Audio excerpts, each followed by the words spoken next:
వికారాబాద్ జిల్లా పెద్దేముల్ మండలం రుద్రారంలో భారీ చోరీ.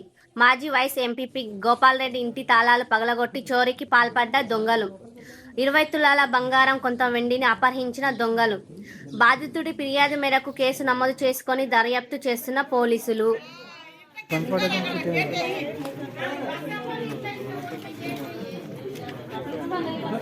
జనాలు